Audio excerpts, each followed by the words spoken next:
Hello everyone, commerce अध्ययन में हम देखेंगे कॉस्ट अकाउंटिंग जो आपका बीकॉम एंड बीबीए का सब्जेक्ट है। उसका जो चैप्टर है बैच कॉस्टिंग। ये एक रिक्वेस्टेड वीडियो है। बच्चे ने कहा कि मैम प्लीज़ बैच कॉस्टिंग को एक्सप्लेन कीजिए। तो इस वीडियो में हम देखेंगे बैच कॉस्टिंग को कैसे एक्सप्लेन करना है। देन यहाँ पे मैंने पॉइंट टू पॉइंट चीज़ों को नोट डाउन कर लिया, आप इसको समझ सकते हैं। ये पूरा थ्योरी है। इस थ्योरी के बेसिस पे आप इसकी मीनिंग भी डिफाइन कर सकते हैं, इसके कैरेक्टरिस्टिक्स और फीचर्स को भी अच्छे से बता सकते हैं।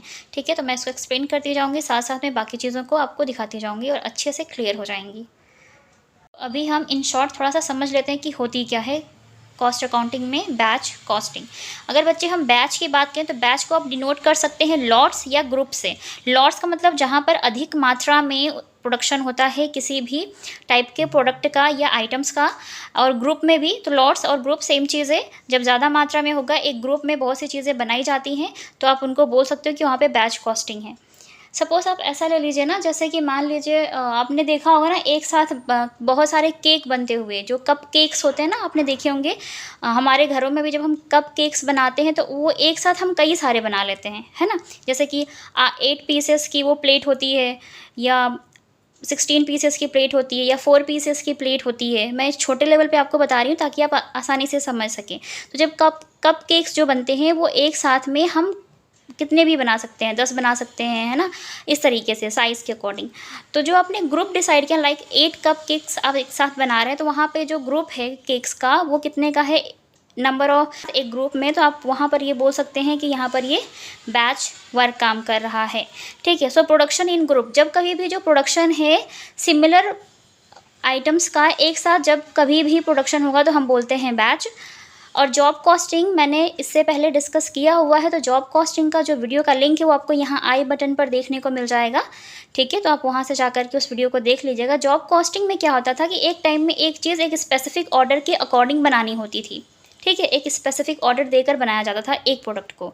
लेकिन यहाँ पर क्या होता है कि इस एक प्रोडक्ट को कई सारी क्वांटिटी या यूनिट्स को एक साथ बनाया जा सकता है। जैसे कि कप केक्स की बात की, तो एक टाइप का कप केक उसके कई सारी उसकी क्वांटिटी को एक ग्रुप में एक साथ बनाया जा सकता है।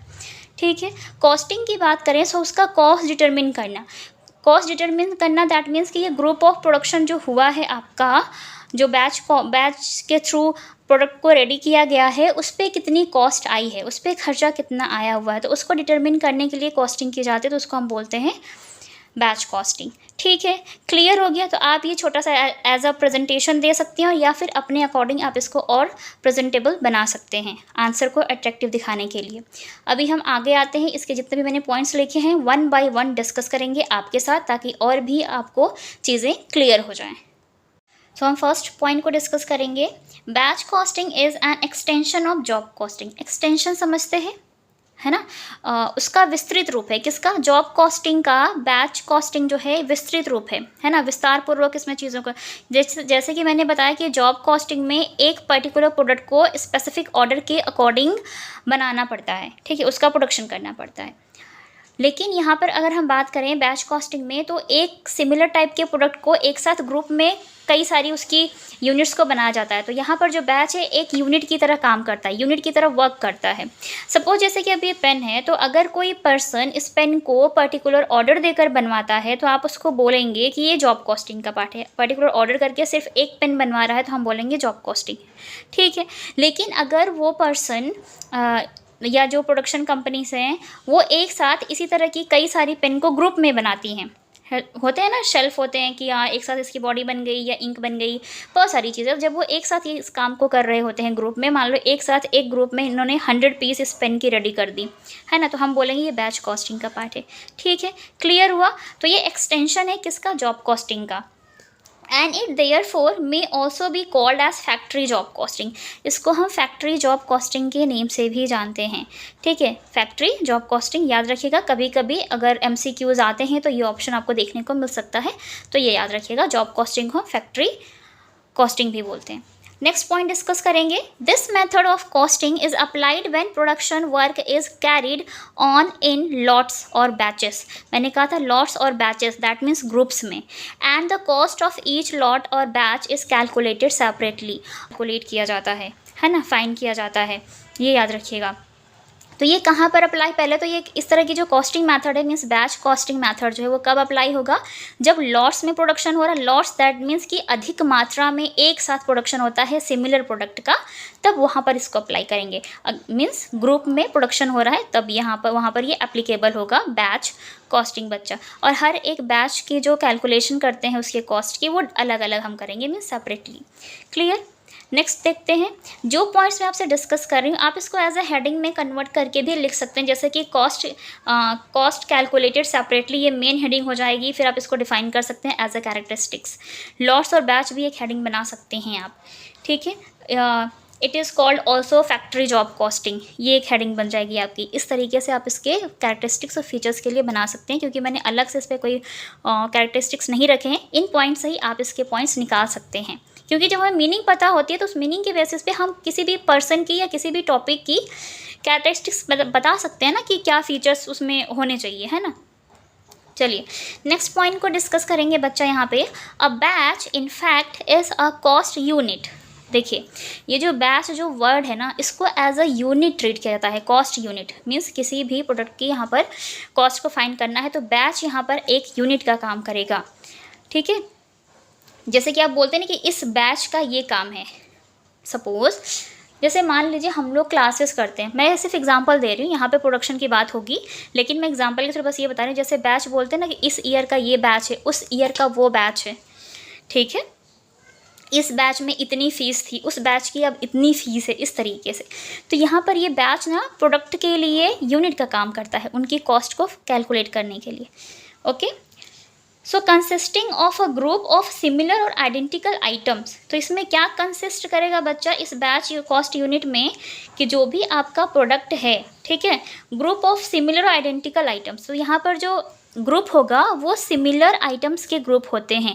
जैसे कि सेम टाइप का पेन एक साथ एक ग्रुप में बनाया जा सकता है।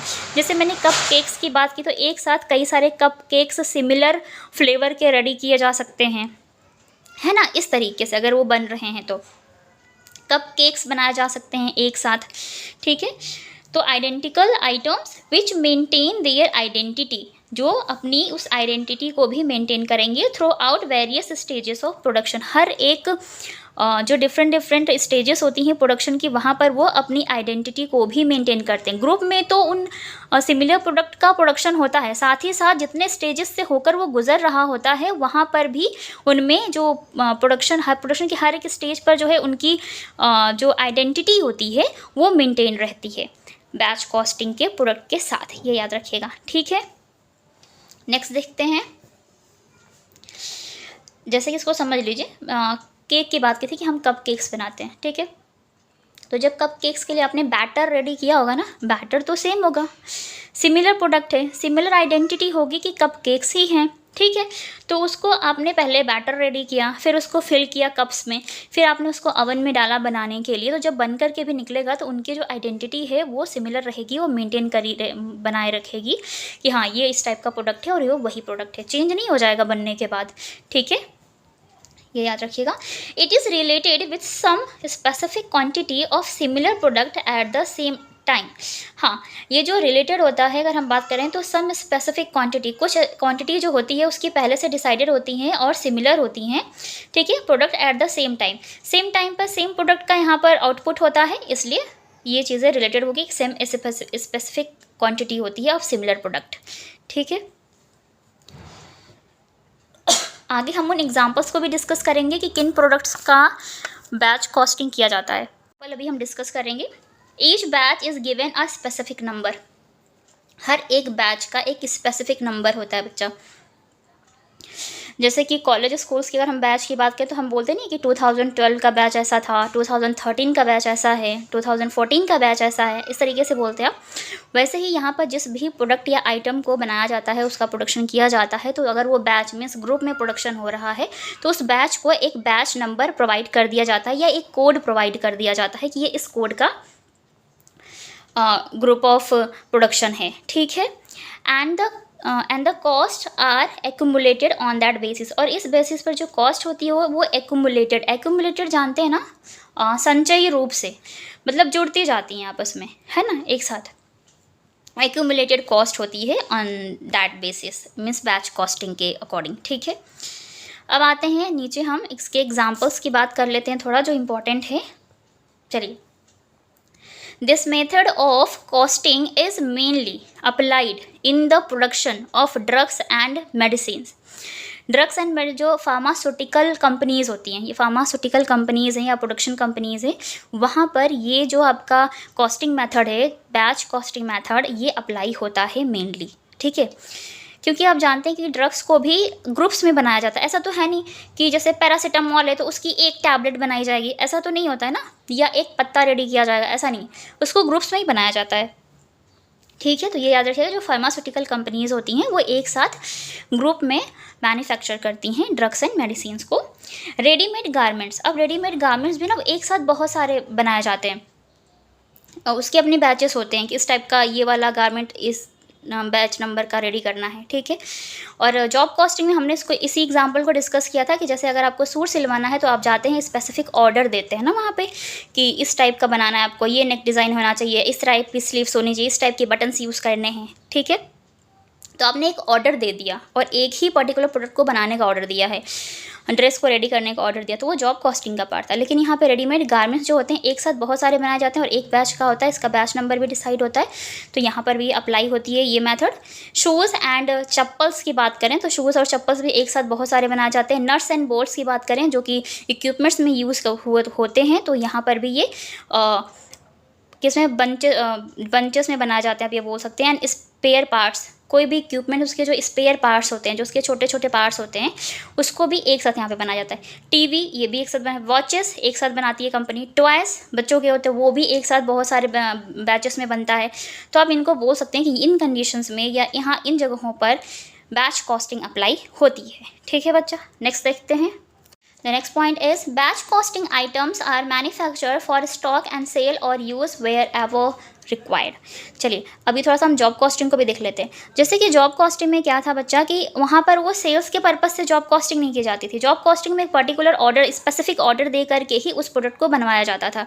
तो वहाँ पर उनका पर्पज़ क्या होता था, ना तो उनके पास वो स्टॉक रखना पर्पज़ नहीं होता था, उनके पास स्टॉक होता ही नहीं था, और ना ही वो स्टॉक रख के उसको सेल करते थे। जब उनको ऑर्डर मिलता था कि स्पेसिफिक ऑर्डर, तब वो उस प्रोडक्ट को उस ऑर्डर के अकॉर्डिंग बनाते थे, फिर वो बेचते थे। ठीक है, यहाँ पर अगर हम बात करें बैच कॉस्टिंग में बच्चा, तो यहाँ पर बैच कॉस्टिंग में जो प्रोडक्ट होता है वो ग्रुप में बनाया जाता है। दैट मीन्स कि लॉट्स में बनाया जाता है। तो नंबर ऑफ ग्रुप्स में जब बनाया जाएगा तो ज़्यादा मात्रा में ज़्यादा क्वांटिटी बन रही है ना सिमिलर प्रोडक्ट की, तो जाहिर सी बात है जब ज़्यादा क्वांटिटी बन रही तो उसको एज अ स्टॉक करके रखा जाएगा स्टोर में, है ना, एज अ स्टॉक उसका रखा जाएगा।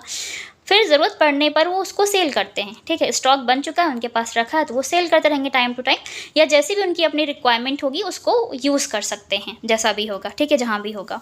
नेक्स्ट देखते हैं, in batch costing the cost sheet is prepared as usual and the basic principle of charging material, labour and overheads are the same as in single or output costing.